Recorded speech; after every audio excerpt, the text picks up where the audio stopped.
आप सभी को मेरा प्रणाम। ಎಲ್ಲರಿಗೂ नमस्कार। दोस्तों, आज हम 8वीं कक्षा के संबंध में पहला योगात्मक परीक्षा प्रश्न पत्रिका के संबंध में अधिक जानकारी हासिल करेंगे। तो चलिए आगे देखते हैं। दोस्तों, वीडियो शुरू करने से पहले आप सबसे विनती है कि हमारे यूट्यूब चैनल सुज्ञानवाणी SN TV सुज्ञानवाणी इसे आप सब ज़रूर सब्सक्राइब करें और इस वीडियो को लाइक करें और शेयर भी करो। ಸ್ನೇಹಿತರೆ, ತಾವೆಲ್ಲರೂ ಮರೆಯದೇನೆ ನಮ್ಮ ಯೂಟ್ಯೂಬ್ ಚಾನಲನ್ನು ಸಬ್ಸ್ಕ್ರೈಬ್ ಮಾಡಿ, ಹಾಗೆ ನೀವು ಒಂದು ವಿಡಿಯೋವನ್ನು ಲೈಕ್ ಮಾಡಿ ಮತ್ತು शेयर ಕೂಡ ಮಾಡಿ। तो चलिए आगे देखते हैं। 8ನೇ ತರಗತಿ ಹಿಂದಿ ಸಂಕಲನಾತ್ಮಕ ಪರೀಕ್ಷೆ 1 ಮಾದರಿ ಉತ್ತರ ಸಹಿತ ಪ್ರಶ್ನೆ ಪತ್ರಿಕೆ। 8वीं कक्षा हिंदी प्रथम योगात्मक परीक्षा उत्तर सहित प्रश्न पत्रिका नमूना। तो दोस्तों, चलिए आगे प्रश्न पत्रिका देखते हैं। पहला मुख्य प्रश्न है, निम्नलिखित प्रश्नों के लिए 4 विकल्प दिए गए हैं, उनमें से सही उत्तर चुनकर संकेत अक्षर के साथ लिखिए। दोस्तों, यहाँ पे 4 विकल्प दिए गए हैं, में सही विकल्प को चुनकर संकेत अक्षर के साथ लिखना है। यहाँ पे 4 प्रश्न हैं 4 अंकों के लिए। पहला प्रश्न है, इन शब्दों में एक वचन रूप है। तो ऑप्शंस है, ऑप्शन ए लड़के, बी बच्चे, सी बात, डी कहानियाँ। तो उत्तर क्या है? तो चलिए उत्तर देखते हैं। तो उत्तर है ऑप्शन सी बात। तो चलिए अगला प्रश्न देखते हैं। ಮುಂದಿನ ಪ್ರಶ್ನೆಯನ್ನು ಈಗ ನೋಡೋಣ। इन शब्दों में स्त्रीलिंग शब्द है डैश। ऑप्शन ए मोर, बी राजा, सी भाई, डी मालकिन। स्त्रीलिंग शब्द है डी मालकिन उत्तर। तो चलिए अगला प्रश्न देखते हैं। ಮುಂದಿನ ಪ್ರಶ್ನೆಯನ್ನು ಈಗ ನೋಡೋಣ। गलत शब्द का विलोम शब्द क्या है? ऑप्शन ए सही, ऑप्शन बी जवाब, ऑप्शन सी सच, ऑप्शन डी सवाल। तो उत्तर क्या है? गलत शब्द का विलोम शब्द आंसर ए, ऑप्शन ए सही। तो चलिए अगला प्रश्न देखते हैं। इनमें से प्रथम प्रेरणार्थक क्रियारूप है। ऑप्शन ए सीखना, बी सिखाना, सी सीख, डी सिखवाना। तो उत्तर है ऑप्शन बी सिखाना।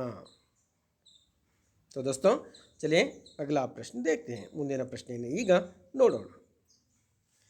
निम्नलिखित प्रथम 2 शब्दों के संबंध के अनुरूप तीसरे शब्द से संबंधित शब्द लिखिए।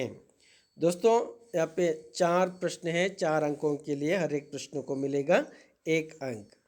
तो पहला प्रश्न है, चंग चढ़ना, वारीधर डैश। तो उत्तर है वारीधर पानी बरसाना। मेरा देश मेरी माँ कहानी, मिर्च मसाला डैश। तो उत्तर है लोक कथा। तो दोस्तों, इस प्रकार आप अनुरूप शब्द लिख सकते हैं। तो चलिए अगला प्रश्न देखते हैं। ಮುಂದಿನ ಪ್ರಶ್ನೆಯನ್ನು ಈಗ ನೋಡೋಣ। माफ़ी, क्षमा, दंड डैश। तो उत्तर है दंड सजा। मोबाइल का बोलबाला सुरेखा शर्मा शांति, शिक्षा डैश।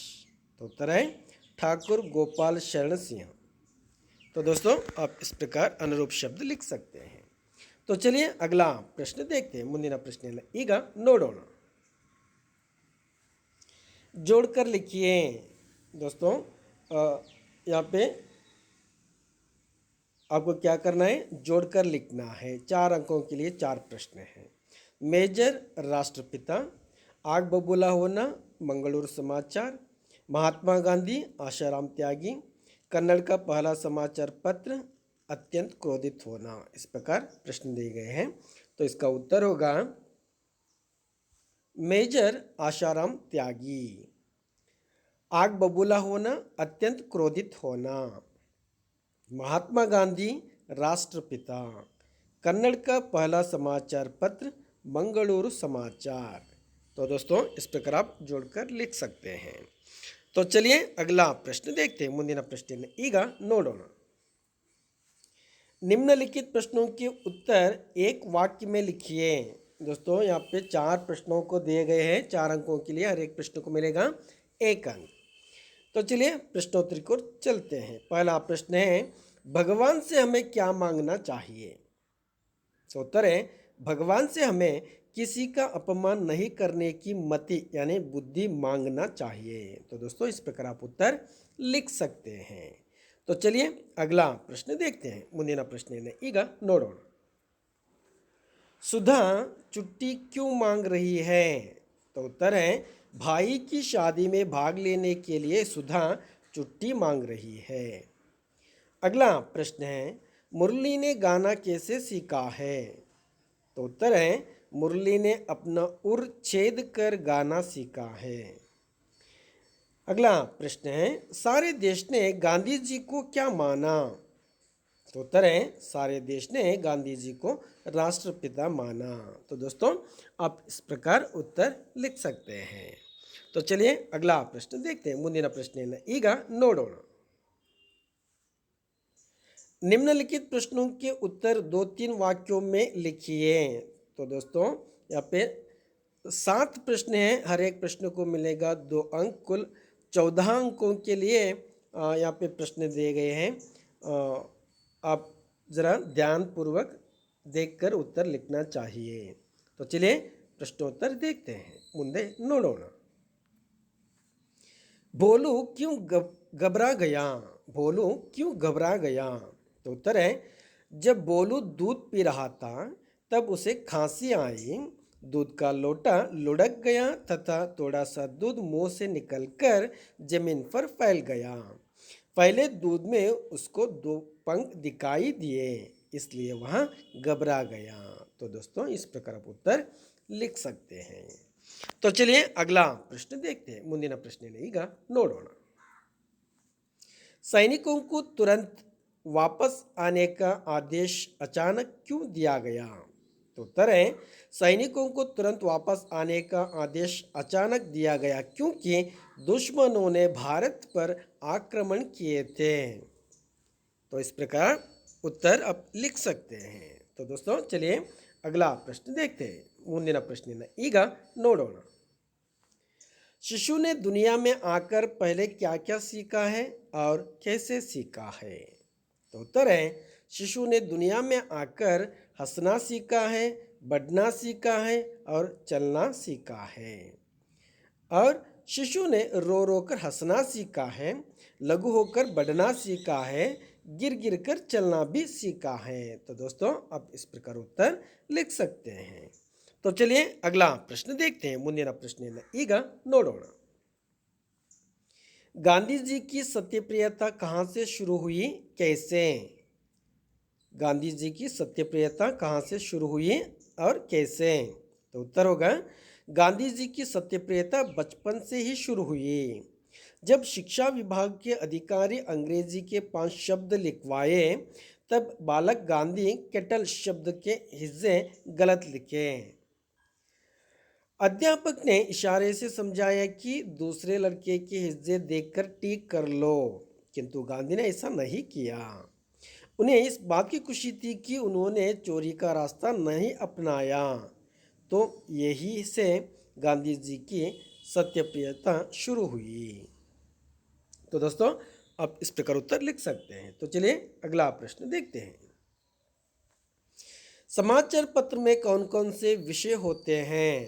तो उत्तर होगा, समाचार पत्र में देश विदेश में घटने वाली घटनाओं का विवरण रहता है। खेल कूद, सिनेमा, मौसम, नौकरी संबंधी विज्ञापन, बाजार भाव, कृषि व्यापार संबंधी सूचनाएं मिलती हैं।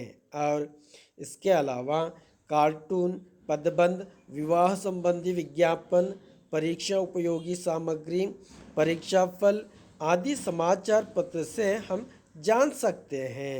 तो दोस्तों आप इस प्रकार उत्तर लिख सकते हैं। तो चलिए अगला प्रश्न देखते हैं। ಮುಂದಿನ ಪ್ರಶ್ನೆಯನ್ನು ಈಗ ನೋಡೋಣ। बंदर ने रोटी का बंटवारा कैसे किया? बंदर ने रोटी का बंटवारा कैसे किया? तो उत्तर है, बंदर न्याय दिलाने तराजू लाया और रोटी के दो टुकड़े करके दोनों पलड़ों पर रख दिया। जिस पलड़े में ज़्यादा दिखाई देता उस पलड़े की रोटी के टुकड़ों को खाने लगा। इसी तरह करते करते रोटी का बचा हुआ छोटा टुकड़ा भी खा लिया। बिल्लियों को खाने के लिए कुछ भी नहीं रखा। इस तरह रोटी का बंटवारा बंदर ने किया। तो दोस्तों, आप इस प्रकार उत्तर लिख सकते हैं।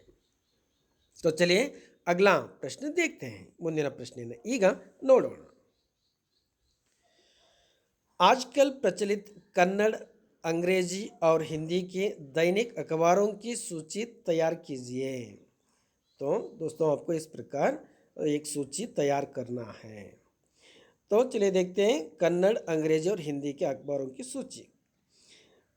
कन्नड़ प्रजावाणी और विजयवाणी, अंग्रेजी हिंदुस्तान टाइम्स और टाइम्स ऑफ इंडिया, हिंदी के राजस्थान पत्रिका और दैनिक जागरण। तो इस प्रकार दोस्तों आप एक सूची बना सकते हैं। तो चलिए अगला प्रश्न देखते हैं। ಮುಂದಿನ ಪ್ರಶ್ನೆಯನ್ನು ಈಗ ನೋಡೋಣ। निम्नलिखित प्रश्नों के उत्तर 3-4 वाक्यों में लिखिए। दोस्तों, यहाँ पे दो प्रश्न हैं। कुल 6 अंकों के लिए हर एक प्रश्न को मिलेगा 3 अंक। तो चलिए प्रश्नोत्तर देखते हैं। ಈಗ ಮುಂದೆ ನೋಡೋಣ। पद्यांश पूर्ण कीजिए। सच बोले डैश डैश डैश को बिसराए। तो दोस्तों, आपको क्या करना है? पद्यांश यानी पद्य भाग को पूर्ण करना है। तो चलिए पद्यांश देखते हैं। सच बोले सच बात विचारे, भले काम पर जीवन वारे, भले काम पर जीवन वारे। मिलकर रहे नियम अपनाए, बीती बातों को बिसराए, बीती बातों को बिसराए। तो दोस्तों, इस प्रकार आप पद्यांश यानी पद्य भाग को पूर्ण कर सकते हैं। तो चलिए अगला प्रश्न देखते हैं। ಮುಂದಿನ ಪ್ರಶ್ನೆಯನ್ನು ಈಗ ನೋಡೋಣ। निम्नलिखित गद्यांश का अनुवाद कन्नड़ या अंग्रेजी में कीजिए। दोस्तों, यहाँ पे एक गद्यांश दिए गए हैं। उस गद्यांश को क्या करना है? आपको कन्नड़ या अंग्रेजी में अनुवाद करके लिखना है। तो चलिए गद्यांश देखते हैं। दूरदर्शन के माध्यम से हम संसार के किसी भी स्थान पर होने वाली किसी भी घटना को सीधे प्रसारण द्वारा अपने घर बैठे बैठे देख सकते हैं। इसको क्या करना है? कन्नड़ या अंग्रेजी में अनुवाद करके लिखना है। तो दोस्तों, चलिए अनुवाद देखते हैं। ಅನುವಾದ ದೂರದರ್ಶನ ಮಾಧ್ಯಮದ ಮೂಲಕ ನಾವು ಪ್ರಪಂಚದ ಯಾವುದೇ ಸ್ಥಳದಲ್ಲಿ ನಡೆಯುವ ಯಾವುದೇ ಘಟನೆಗಳನ್ನು ನೇರ ಪ್ರಸಾರದ ಮೂಲಕ ನಮ್ಮ ಮನೆಯಲ್ಲಿ ಕುಳಿತುಕೊಂಡೇ ನೋಡಬಹುದು ಅಥವಾ ವೀಕ್ಷಿಸಬಹುದು। तो आप इस प्रकार अनुवाद करके उत्तर लिख सकते हैं। ಸ್ನೇಹಿತರೆ, ಈ ರೀತಿ ನೀವು ಅನುವಾದವನ್ನು ಮಾಡಿ ಬರಿಬೇಕಾಗುತ್ತೆ। तो चलिए अगला प्रश्न देखते हैं। ಮುಂದಿನ ಪ್ರಶ್ನೆಯನ್ನು ಈಗ ನೋಡೋಣ। पत्र लेखन। दोस्तों, यहाँ पे एक पत्र लेखन लिखने को दिए गए हैं। तो पत्र लेखन के लिए अंक है 4 अंक मिलेगा आपको। तो क्या पत्र लेखन लिखना है? 3 दिनों की छुट्टी मांगते हुए अपने प्रधान अध्यापक को एक छुट्टी पत्र लिखिए। प्रधान अध्यापक के नाम पर एक छुट्टी पत्र लिखना है 3 दिनों की छुट्टी मांगते हुए। तो चलिए छुट्टी पत्र देखते हैं। छुट्टी पत्र, पहले दिनांक को लिखना है। उसके बाद प्रेषक, प्रेषक का पता लिखना है। नेहांत एच.एस., दुर्गा देवी गली, होसूर, तहसील हानगल। सेवा में प्रधान अध्यापक, सरकारी प्रौढ़शाला ची होसूर, तहसील हानगल। विषय 3 दिन की छुट्टी की प्रार्थना हेतु। आदरणीय महोदय, उपर्युक्त विषय के संबंध में आपसे सविनय निवेदन है कि दिनांक 21 अक्टूबर 2023 से 23 अक्टूबर 2023 तक, कुल 3 दिनों के लिए लिखना है, 23 तक अपनी बहन की शादी में भाग लेने के लिए मैसूर जाना है। कृपया इन 3 दिनों की छुट्टी प्रदान करें। धन्यवाद। आपका आज्ञाकारी छात्र नेहांत एच.एस।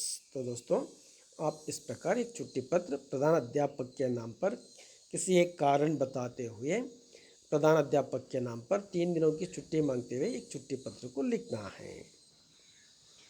तो दोस्तों यहाँ योगात्मक परीक्षा से संबंधित प्रश्न पत्रिका नमूना समाप्त होती है। तो चलिए आगे देखते हैं। तो दोस्तों आप सबसे विनती है कि हमारे यूट्यूब चैनल सुज्ञानवाणी SN TV सुज्ञानवाणी इसे आप सब ज़रूर सब्सक्राइब करें और इस वीडियो को लाइक करें और शेयर भी करो।